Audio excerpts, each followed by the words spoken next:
કાળી ચૌદશ દિવાળીથી લઈને કરવઠાના ગરબા અને શમશાનમાં તાંત્રિકોના ટૂચકા વચ્ચે નવા વર્ષનો આરંભ થશે. સાળંગપુર, ડભોડા, લોધરાના બાલા હનુમાન, કેમ્પ હનુમાન મંદિર સહિતના મંદિરોમાં ભક્તોનું ઘોડાપુર ઉમટી પડશે. અમદાવાદ પાવાગઢના ભદ્રકાળી મંદિરમાં પણ વિશેષ પૂજા હોમ થશે. આ દિવસે શનિદેવ અને હનુમાનજીની ઉપાસનાનું એક અનેરું મહત્વ છે. આવો જાણીએ જ્યોતિષાચાર્ય દુર્ગા પ્રસાદ પાસેથી કાળી ચૌદશનું મહત્વ. કાળી ચૌદશ એટલે કે કાલરાત્રિ, મહારાત્રિ, મોહરાત્રિશ્ચ દારુણા. એ રીતે કહેવાય છે કે કાલરાત્રિ કહેવામાં આવે છે, અને કાલરાત્રિ એટલે કાલે છે અમાવસ્યા, અને અમાવસ્યા પહેલાંની જે ચૌદશ છે એને કાળી ચૌદશ તરીકે ઓળખવામાં આવે છે. તાંત્રિક રીતે આ ચૌદશનું ખૂબ જ મહત્વ છે. તાંત્રિકનો અર્થ એનો લોકો ખોટો અર્થ કરતા હોય છે. સ્મશાન સાધના છે, શવ સાધના છે, પછી બીભત્સ સાધનાઓ છે, કેટલીય સાધનાઓ છે. તમામ સાધનાઓ આજના દિવસે કરવામાં આવે છે. દિવાળીના દિવસે પણ કરવામાં આવે છે, દશેરાના દિવસે પણ કરાય છે, ગ્રહણના દિવસે પણ કરાય છે, હોળીના દિવસે પણ કરવામાં આવે છે. એમ કાળી ચૌદશના દિવસે આજના વિશેષ મહત્વ એટલા માટે કે ધનતેરસથી દીપદાનનો મહિમા છે. એટલે આજે યમરાજને એવું મનાય છે કે યમરાજ આપણા પૃથ્વી ઉપર આવે છે.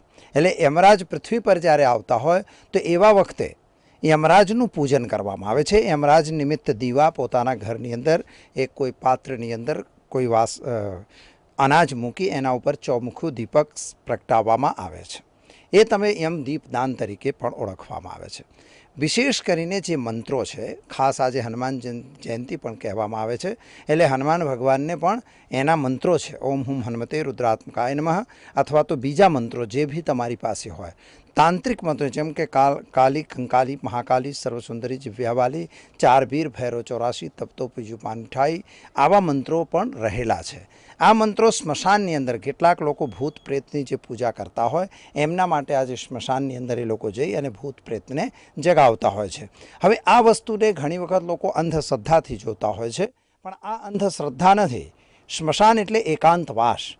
એકાંતમાં બેસી તમે જે મંત્રનો જાપ કરશો એ મંત્રની અંદર સિદ્ધિ સારી પ્રાપ્ત થાય છે. એટલા માટે સ્મશાનને પસંદ કરવામાં આવેલું છે. કકડાટ કાઢે છે લોકો. કકડાટનો અર્થ થાય છે કે વર્ષ દરમિયાન કોઈની નજર કે કોઈ ટોટકા આપણા ઘર ઉપર થયા હોય તો એના માટે બળા બનાવવા. બળા એટલા માટે કે આજે ભૈરવનો પણ દિવસ છે, એટલે કાલ ભૈરવનું પૂજન થાય છે, એટલે એના માટે બળા બનાવવામાં આવે છે.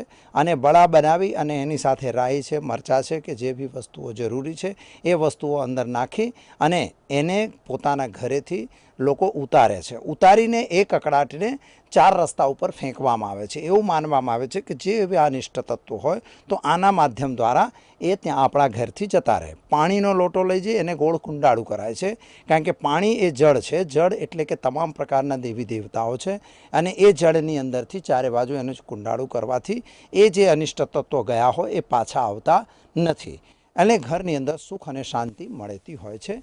એવી રીતની એક સારી ભાવના આપણા પૂર્વજોથી ચાલી આવે છે. એટલે કાળી ચૌદશના દિવસે વિશેષ આનું મહત્વ રહેલું હોય છે. કાળી ચૌદશ એટલે આપનામાં રહેલા ખરાબ લક્ષણોને દૂર કરી સારી અને સંચી દિશામાં આગળ વધવા માટેની પ્રેરણા. સુંદરકાંડ, હનુમાન ચાલીસા, હનુમાન કવચના પાઠ કરી હનુમાનજીની આરાધના કરવામાં આવે છે. મંદિરમાં રાતના સમયે મોટી સંખ્યામાં લોકો ભગવાન હનુમાનજીની પૂજા અર્ચના કરે છે. કેમેરામેન ભાવિક પરમાર સાથે મેર દુધરેજિયા, ન્યૂઝ ઓનલાઈન, અમદાવાદ.